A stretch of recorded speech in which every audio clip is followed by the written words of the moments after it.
What's going on, YouTube? Welcome to the first video on the channel, but before we get started, I would really appreciate it if you guys could hit the subscribe button down below. I will be uploading to the channel about 3 to 4 times a week, and once we hit the 1,000 subscriber mark, we will celebrate by doing our first giveaway. I have tons of autographs, sports memorabilia cards, things like that, so it's going to be something along that level, so make sure you hit that subscribe button so we can reach the 1K. So without any further ado, let's get into it. In 2013, the Denver Nuggets traded the 27th pick of the draft, Rudy Gobert, to the Utah Jazz for the 46th pick of the draft, Eric Green and cash.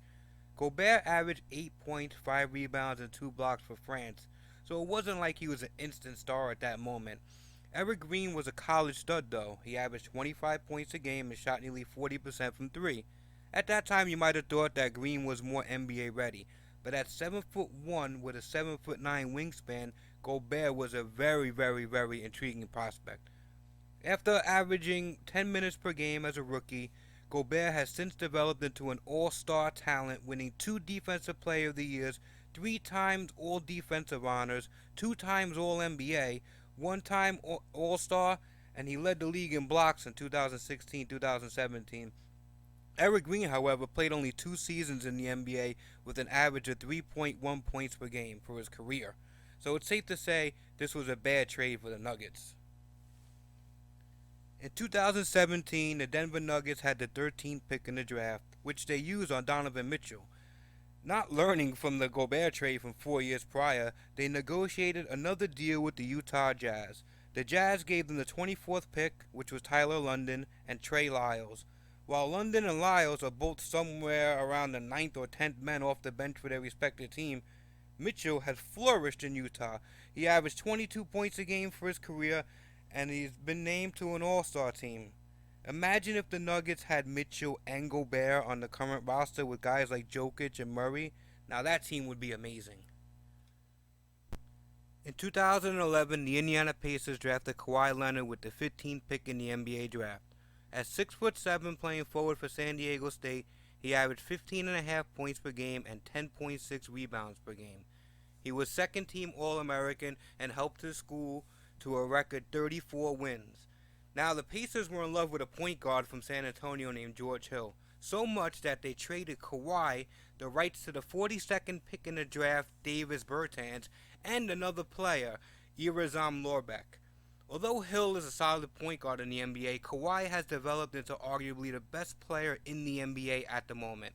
Although Kawhi reached superstar status and Hill never did, I didn't rate this higher because at least George Hill is still playing in the NBA and is not really a bust. In 1998, the Milwaukee Bucks chose Dirk Nowitzki with the 9th pick in the NBA draft. He was traded almost immediately to the Dallas Mavericks for Robert Tractor Traylor, the 6th pick in the draft. Taylor played for 7 seasons in the NBA, never played more than 3 seasons with one team, and his career averages are 4.8 points per game, 3.7 rebounds per game. Dirk Nowitzki, however, is the greatest European basketball player ever to play in the NBA. At 7 foot, he set the trend for a stretch big, hitting threes like crazy.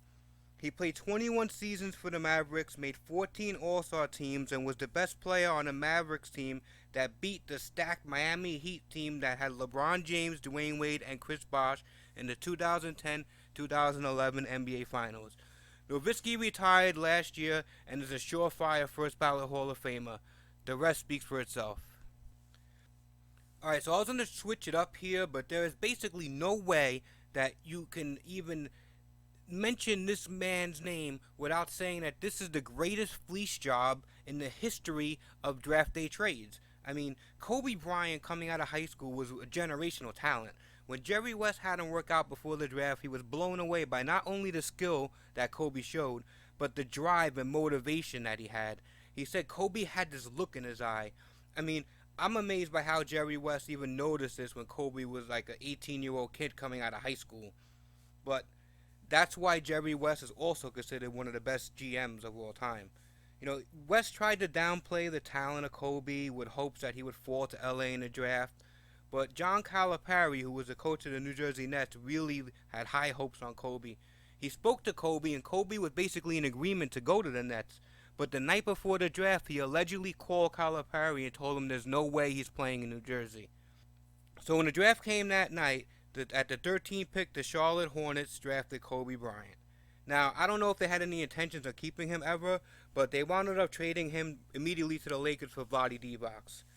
Vlade Divac was a great player, don't get me wrong. He played a long career, but he only played for the Hornets for 2 seasons. He averaged 11.5 points and 8.5 rebounds per game. Kobe, however, wound up playing in the All-Star game as a rookie, which is basically unheard of. I could sit here and go over stats about Kobe, and I could tell you all the accolades, but at the end of the day, Kobe Bryant is mentioned and considered by some to be the greatest player in the history of the NBA. Now, unfortunately, Kobe Bryant passed away in January in a helicopter crash, so he never got to witness himself being inducted into the Hall of Fame, which basically just happened a couple weeks ago. So it's a shame, but he will definitely be remembered as one of the greatest players of all time, and his Mamba mentality will never be matched by anybody in the history of the NBA.